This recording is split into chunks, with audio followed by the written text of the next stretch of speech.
오늘은 성령 강림 주일입니다. 초대교회 역사를 보면 오순절날 성령님이 강림하셨다고 되어 있습니다. 구약으로 거슬러 올라가 보면 6월절로부터 50일째 되는 날을 오순절이라고 했습니다. 이것을 다르게는 77절, 맥추절이라고 해서 이 절기에 유대인들은 처음 익은 곡식을 추수하는 것을 기념해서 지키던 절기였습니다. 바로 이 이스라엘 백성들의 오순절에 성령님이 강림하신 것입니다. 성도들은 이제 예수님이 성천하신 이후에 어찌할 줄을 몰랐습니다. 늘 같이 있고 옆에 계실 줄 알았던 그 예수님이 성천하시고 떠나고 난 이후에 주를 따르던 많은 백성들은 어찌할 바를 몰랐습니다. 또 예수님이 부활했다는 것이 도대체 나하고 무슨 상관이 있느냐? 그들은 고민하게 되고 걱정하게 되었습니다. 이제 예수님이 없는 이 세상을 어떻게 살아가야 되느냐 하는 근심 속에 있었습니다. 하지만 성천하기 직전에 사도행전 1장 4절에 예수님이 말씀하셨습니다. 예루살렘을 떠나지 말고 내게 들은 바 아버지의 약속하신 것을 기다리라. 요한은 물로 세례를 베풀었으나 너희는 맨날이 못되어 성령으로 세례를 받으리라. 주님이 약속한 말씀이 있습니다. 이 말씀의 기원은 요엘서에 가서 찾아볼 수가 있습니다. 구약에 이미 약속된 말씀이 이제 이루어질 것이니 기다리라, 그런 말씀이죠. 요엘서 2장 12절 13절을 보게 되면 여호와의 말씀에 너희는 이제라도 금식하고 울며 애통하고 마음을 다하여 내게로 돌아오라 하셨나니 너희는 옷을 찢지 말고 마음을 찢고 너희 하나님 여호와께로 돌아올지어다. 그는 은혜로우시며 자비로우시며 노하기를 더디하시며 인애가 크시사 뜻을 돌이켜 재앙을 내리지 아니하시나니 라고 말씀합니다. 즉 회개하고 돌아오라는 말씀을 먼저 하십니다.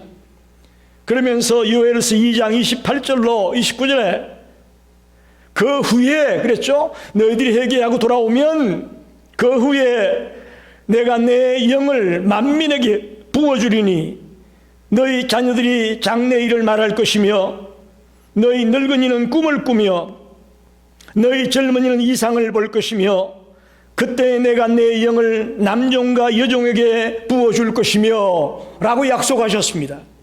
이 요엘서에 약속한 그 말씀, 그것을 기다리라, 그렇게 주님이 말씀하시고 성천하셨죠.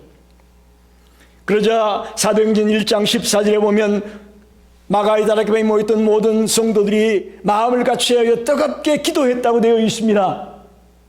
그 122명 정도의 성도들이 간절히 기도할 때에 오순절날 성령님이 그들에게 임하셨다라고 기록합니다. 할렐루야. 하나님이 약속하신 성령을 부어주셨다고 말씀합니다. 오늘 본문 사도행전 2장 2절로 4절을 다시 한번 읽어보겠습니다.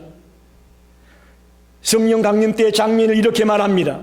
호련히 하늘로부터 급하고 강한 바람 같은 소리가 있어 저희 앉은 온 집에 가득하며 불의 해같이 갈라지는 것이 저희에게 보여 각 사람 위에 임하여 있더니 그들이 다 성령의 충만함을 받고 성령이 말하게 하심을 따라 다른 언어들로 말하기를 시작하니라. 할렐루야. 오순절날 성령 강림 때 일어난 현상을 자세하게 표현해 주고 있습니다. 먼저 성령 강림 때 일어났던 세 가지 현상을 말씀드리고자 합니다. 누가는 갑자기 하나님의 영이 마가의 다락방에 모여있던 그들에게 임하였다고 표현을 합니다. 그 초자연적인 현상을 이렇게 표현합니다. 첫째로 하늘로부터 급하고 강한 바람 같은 소리가 내려와 그것이 저희가 앉은 집에 가득했다라고 말합니다. 바람 같은 소리가 내려와서 그 집에 가득하게 찼다. 두 번째는 그들에게 불의 해같이 갈라지는 것이 눈에 보이게 나타났는데 그것은 각 사람에게 임하여 각 사람의 개인적인 소유물이 되었다라고 말합니다. 불의 해같이 갈라지는 것이 나타나서 온 사람에게 임해서 그 한 사람 한 사람의 소유물이 되었다. 세 번째는 다 성령의 충만함을 받고 성령이 말하게 하심을 따라 다른 언어로 말하기 시작했다라고 말합니다. 초자연적인 역사가 일어났습니다. 얼른 보기에는 자연적인 일처럼 보여지죠. 바람, 불, 우리가 하는 이 말, 자연적인 거 아니겠느냐? 그러나 그렇지 않습니다. 이건 자연적인 것이 아니고 초자연적인 현상이었습니다. 다시 말하면 바람, 그 소리는 진짜 바람이 아니었습니다. 다만 바람 같은 소리가 났을 뿐이에요. 우리가 태풍이 몰아치거나 폭풍이 몰아칠 때 바람 부는 그런 소리, 그런 것에 의한 소리가 아니고 초자연적인 능력에 의해서 바람 같은 소리가 들렸다는 거예요. 또 그 강경은 진짜 불이 아니었습니다. 불과 비슷한 어떤 것이 그 자리에 임한 것이었습니다. 진짜 뜨거운 불 앞에 있는 그런 느낌이 아니고 불과 같은 것들이 나타났다고 말합니다. 또 그 말은 우리가 지금 사용하고 있는 이런 말과는 다른 특이한 말이었습니다. 무슨 얘기냐면 그곳에는 세계 각국으로부터 디아스포라, 흩어진 유대인들이 오순절을 지키기 위해서 그 도시에 많은 무리가 모여들었습니다. 그 이야기는 각기 그 출신의 언어를 사용했다는 것이죠. 세계 각 나라에 흩어져 있던 유대인들이 그곳에서 나고 자라면서 그곳의 언어를 배웠기 때문에 세계 각 나라의 말을 사용하는 자들이 거기 다 모인 거예요. 유대인은 유대인이지만. 그런데 놀라운 것은 성령 강림을 받은 자들이 외칠 때에 어떤 말인지는 모르겠지만 그곳에 모인 사람들이 자기 나라의 말로 알아들었다는 사실이에요. 할렐루야. 신비한 초자연적인 사건이 벌어졌습니다. 여기 만약에 세계 한 20개국의 사람들이 이 자리에 앉아 있다고 합시다. 그런데 지금 조 목사는 한국말로 설교를 하는데 그 20여 개국에 온 사람들이 다 자기 나라의 말로 이 설교를 듣는다는 사실입니다. 할렐루야. 이게 바로 다른 언어로 말했다는 것입니다. 자연적인 일처럼 보여지지만 이건 자연적인 것이 아닌 초자연적인 현상이 오순절 성령 강림 때 일어났다, 그런 말입니다. 바람 같은 소리는 권능을 의미합니다. 예수님이 그들에게 증거를 위해 보내주시겠다고 약속하신 것, 그걸 상징하는 것이 바람 같은 소리, 즉 권능을 의미한다. 불과 같은, 불에 갈라지는 혀 같은 것은 정결을 의미합니다. 이사야서에 보게 되면 이사야를 깨끗게 했던 핀 숯이 있죠. 숯. 그런 것과 같은 역할을 하는 것이 불에 해같이 갈라지는 정결을 의미하고 있습니다. 그리고 다른 나라 말로 말한다. 즉 전혀 그 나라의 말을 배운 적도 없는 사람이 하는 말인데도 불구하고 각기 자기 나라의 말로 알아듣는다. 이것은 기독교의 보편성을 의미한다고 말할 수 있습니다. 기독교의 보편성을 이 성령 강림을 통해서 우리에게 상징적으로 보여주고 있습니다. 자, 여러분 보십시오. 그것에 모인 사람들이 그 광경을 보고 어떤 반응을 했을 것 같습니까? 그들은 너무 당황했습니다. 어찌된 일이냐? 저들은 한 번도 배운 적도 없는 그 말을 어떻게 저렇게 하느냐? 모든 모인 무리들이 당황했습니다. 또 어떤 사람들은 13절에 보니까 그들이 새 술에 취했다라고 말합니다. 한번 따라합시다. 세술에 취했다. 여러분, 성령의 충만함을 받은 사람들을 보고 믿지 않는 사람들이 말하기를 세술에 취했다라고 말하고 있습니다. 이것이 성령 강림 때 일어난 세 가지 현상이라고 말할 수 있습니다. 두 번째는, 그럼 이 성령 강림이 주는 메시지가 뭐냐? 성령님이 이 땅에 부어주시는 이 사건이 우리에게 주는 메시지가 무엇이냐 하는 것입니다. 요한복음 16장 7절을 보게 되면 예수님이 이렇게 말씀합니다. 내가 떠나가는 것이 너희에게 유익이라. 내가 떠나가지 아니하면 보혜사가 너희에게로 오시지 아니할 것이요, 가면 내가 그를 너희에게 보내리니. 할렐루야. 예수님이 분명히 말씀하셨습니다. 내가 떠나가야만 보혜사가 너희에게로 올 것이다. 즉 오순절 성령 강림은 예수님이 하나님께로 떠나갔다는 것을 의미하는 것입니다. 그래서 예수님이 죽음으로 끝난 것이 아니고 예수님이 하나님께로 가셨다는 것을 던져주는 의미가 성령 강림에 있다는 것입니다. 예수님이 떠나셨으니 이제 성령님이 오실 수 있는 것이죠. 또한 두 번째는 예수님을 십자가에 못 박아 죽였던 사람들을 향한 심판의 메시지입니다. 예수를 불신했고 예수가 하나님의 아들임을 믿지 못했고 예수를 신성모독죄로 몰아서 죽였던 사람들을 향한 책망의 메시지가 성령 강림을 통해 우리에게 주는 메시지입니다. 그 당시 예수를 십자가에 못 박아 죽일 때에 인간으로서 어떻게 자기가 하나님의 아들이라고 말할 수 있느냐라고 제목을 붙였죠. 그게 신성모독죄예요. 그런데 예수님은 죽은 뒤에 하나님께로, 아버지께로 가셨습니다. 그걸 어떻게 알 수 있느냐? 성령님이 이 땅에 오신 것이 증명하는 것입니다. 그래서 성령 강림은 예수님이 하나님께로 갔다는 것을 의미하고 있는 것이고, 예수를 모르고 십자가에 못 박아 죽인 자들을 책망하는 메시지가 담겨 있는 것이죠. 여러분 보십시오.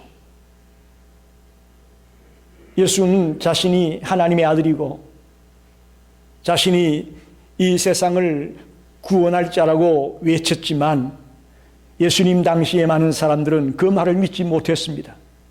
들으려고 하지도 않았습니다. 그래서 이제 예수님이 돌아가시고 성령님이 임하게 되면서 사람들은 우리가 죄인이구나. 우리가 그를 알아보지 못했구나. 예수님이 틀린 게 아니고 우리가 틀렸구나 하는 것을 깨닫게 된 줄로 믿습니다.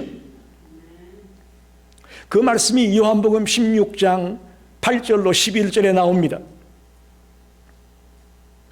그가 와서 죄에 대하여, 의에 대하여, 심판에 대해서 세상을 책망하시리라. 죄에 대하여라 하면 저희가 나를 믿지 아니하며, 의에 대하여라 하면 내가 아버지께로 가니 너희가 다시 나를 보지 못하며, 심판에 대하여라 하면 이 세상 임금이 심판을 받았음이니라.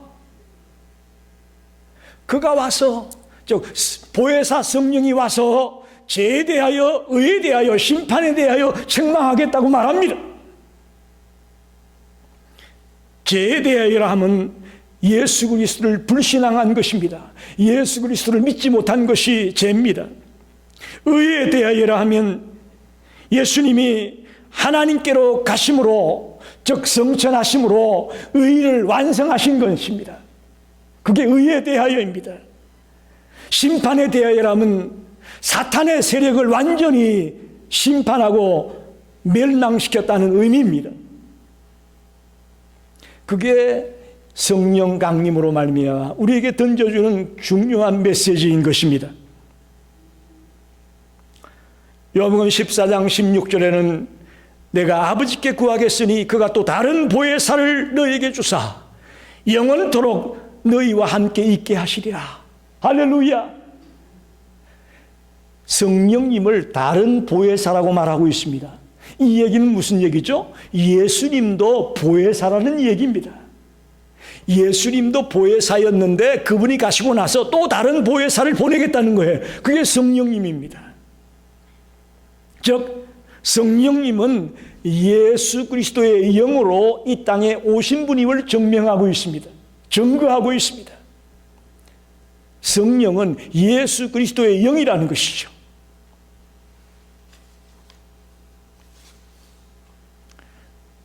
사랑하는 성도 여러분, 저를 보십시오. 예수님이 육신을 갖고 이 땅에 계실 때는 주를 믿는 모든 자의 마음속에 들어갈 수가 없습니다.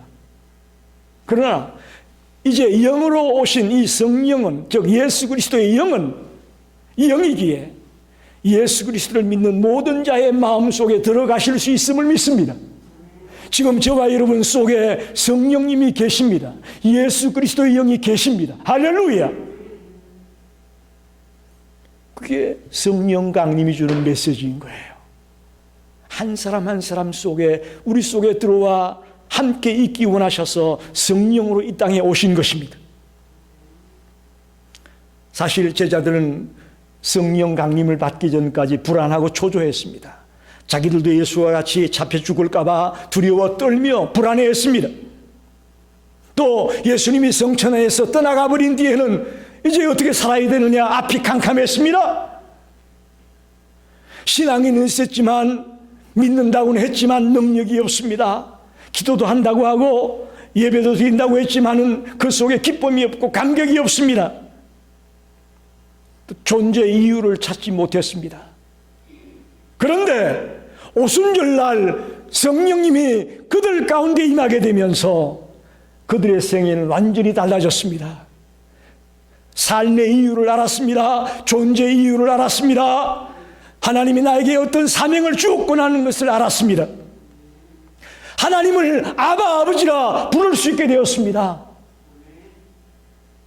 성령의 사람으로 바뀌어졌습니다. 180도로 새로운 인생을 살게 되어졌습니다. 오늘 21세기에 우리 크리스찬들이 이 말씀을 듣기를 원합니다. 오늘 우리가 기도한다고 합니다. 예배드린다고 합니다. 예수 믿는다고 합니다. 그러나 우리 속에는 감격이 없습니다. 기쁨이 없습니다. 능력이 없습니다. 열정이 없습니다. 냉랭해져 버렸습니다. 그 성령 강림의 메시지를 잃어버렸기 때문입니다. 우리 속에 계신 이 성령의 능력이 어떤 것인가를 우리가 놓쳐버렸기 때문입니다. 오늘 이 말씀을 통해 다시 한번 저와 여러분이 이 성령 강림이 주는 메시지를 듣게 되기를 원합니다. 깨닫게 되기를 원합니다. 본래의 모습으로, 주님이 원하는 그 본래의 모습으로 우리가 돌아가게 되기를 간절히 원합니다. 마지막으로 생각해 볼 말씀은 성령 충만에 대한 말씀입니다. 자, 여러분 저를 보십시오. 사실 오순절 성령 강림 사건이라는 것은 단회적인 사건입니다. 단회적. 즉 2000년 전 유대 땅에 있었던 성령 강림의 사건은 그거 한 번입니다. 오늘날 그때와 똑같은 현상의 성령 강림 사건은 다시 일어나지 않습니다. 하지만 누구든지 주 예수 그리스도를 나의 구주로 영접할 때에 그때 우리 속에 성령님이 임재함을 믿습니다. 성령님이 들어오심을 믿습니다. 한번 묻습니다. 여러분 예수님을 믿습니까? 예수님을 나의 주님이라고 고백합니까? 그렇다면 여러분 속에 성령님이 계십니까? 안 계십니까? 할렐루야, 계십니다. 고린도전서 12장 3절에 또 성령으로 아니하고는 누구든지 예수를 주시라 할 수 없다. 성령님이 역사하지 않고서는, 성령님이 내 속에 들어오지 않고서는 예수님을 주님이라고 고백할 자가 아무도 없습니다. 그러니 우리는 예수님을 주님이라고 고백하는 자이니 내 속에 성령님이 계심을 믿습니다. 아멘입니다. 그러나 이제 여기서 중요한 것은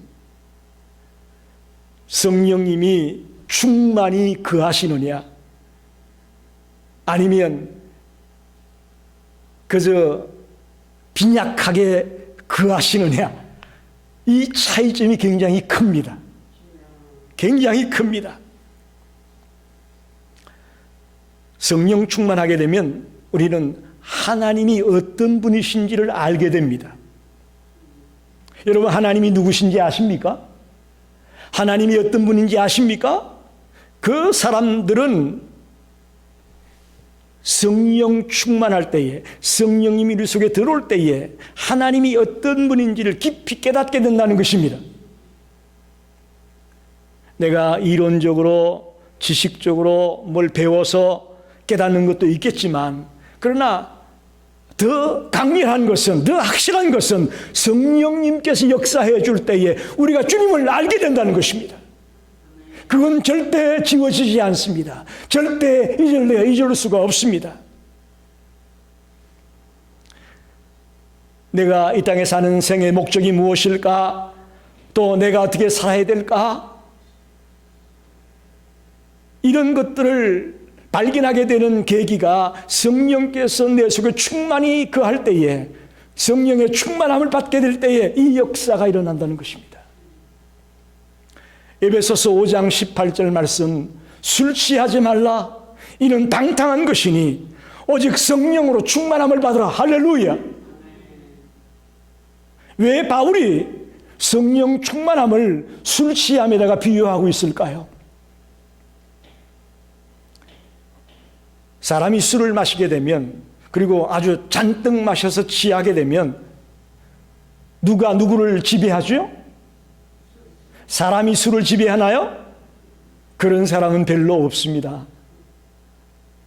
아무리 술이 세다고 해도 술이 많이 들어가면 술이 사람을 지배하게 되어 있습니다. 그러나 그것은 우리를 방탕하게 하고 우리를 무너지게 하는 것이지요. 그러나 성령의 충만을 받으라.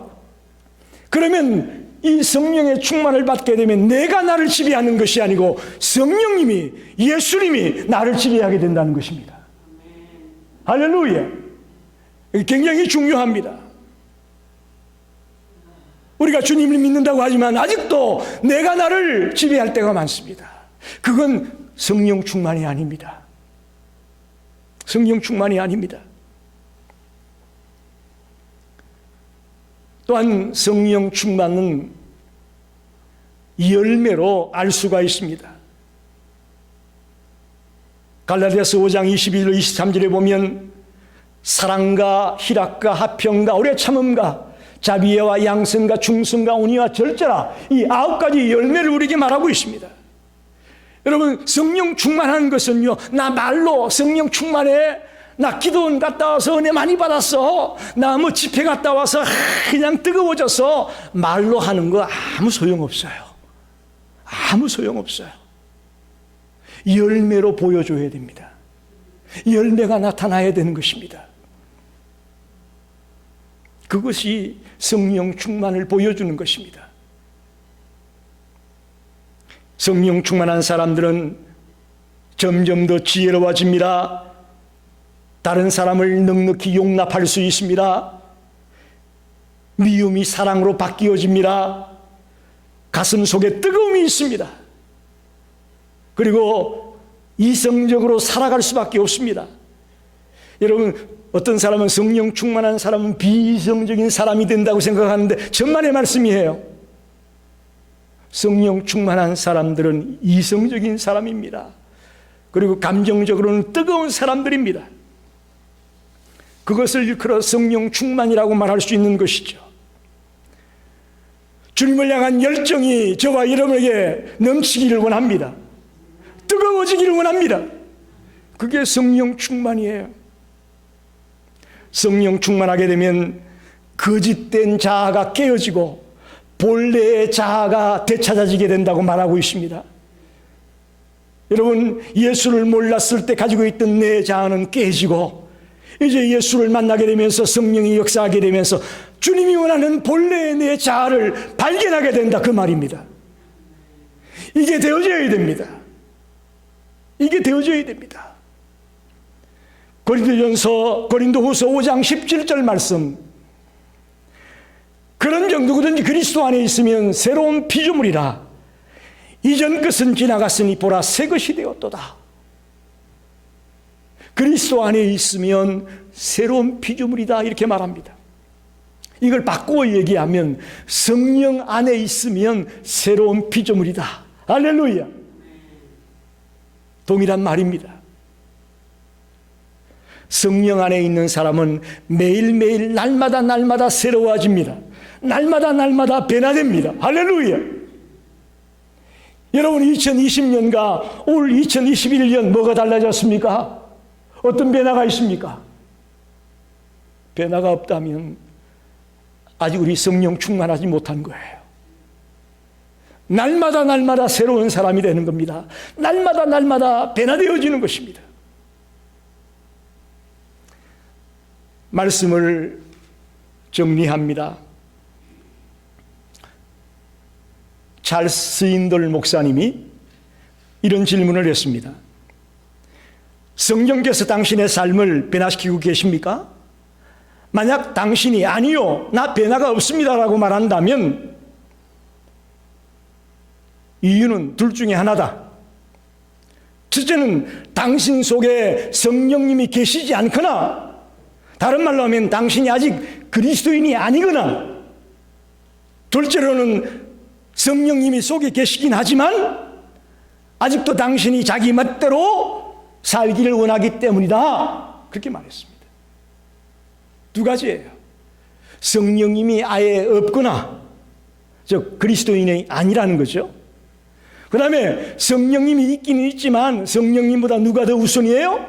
자기가 더 우선이에요. 즉 성령 충만하지 못한 거예요. 그렇기 때문에 주님을 믿지만 변화가 없다, 아주 정확하게 지적하고 있습니다. 여러분, CCC에서 나온 사형리라는 전도책자가 있죠. 그 전도책자에 보면 사람을 세 가지로 분류합니다. 자연인, 예수를 믿지 않는 자를 말합니다. 육에 속한 그리스도인, 즉 예수를 믿기는 하지만 마음의 보좌에 예수님이 앉아있는 것이 아니고 내가 앉아있는 상태를 육에 속한 그리스도인, 그렇게 말했어요. 영에 속한 그리스도인, 예수 그리스도를 나의 구주로 영접해서 마음의 보좌가 있는데 그 보좌에 예수님이 앉아있는 사람, 그 사람을 영에 속한 그리스도인, 그렇게 말합니다. 여러분, 오늘 제가 아는 대부분의 그리스도인들은 자연인과 육에 속한 그리스도인과 영에 속한 그리스도인 중에 이 두 번째 부류, 육에 속한 그리스도인이 대부분임을 제가 보게 됩니다. 여러분, 그대로 만족하면 안 됩니다. 그래도 자연인보다는 낫지 않느냐, 그렇게 위안 삼으면 안 됩니다. 왜 성령 충만함으로 주님을 만나 기뻐 뛰고 능력이 있고 감사가 있고 감격이 있는 삶을 살아가는 정말 성령 충만한 하나님의 백성들이 있는데 그들을 본받으려고 하지 아니하고, 그나마 그래도 주님은 모시긴 모셨으니까 이만하면 됐다라는 생각을 하고 만족하시렵니까? 아닙니다. 그래서는 안 됩니다. 여러분, 한번 묻습니다. 여러분, 하나님 사랑하십니까? 여러분, 성령님을 사모합니까? 아멘입니까? 그렇다면 이제부터 이렇게 고백하십시오. 주님, 제가 주님을 사랑합니다. 제가 성령님을 사모합니다. 진리이시고 생명이시고 자유케 하시고 평안을 주시는 성령님이 내 안에 들어오셔서 나를 마음껏 사용해 주십시오 라고 고백할 수 있는 저와 여러분이 되기를 원합니다. 내가 주님을 믿기는 믿지만 이거는 안 돼요. 이것도 안 되고요. 저것도 안 되고요. 주님이 우리를 사용하려고 하는데 우리 스스로가 제한하고 있습니다. 막고 있습니다. 그 자리에서 이제 박차고 나오기를 원합니다. 주님이 내 안에 들어오셔서 나를 마음껏 사용해 주시기 원합니다라고 담대하게 고백하는 성도가 되기를 원합니다. 우리 모두 성령의 충만함으로 하나님이 나에게 맡겨준 그 사명을 뜨겁게 감당하는 성도들이 되시기를 간절히 축원합니다. 아멘. 기도합니다.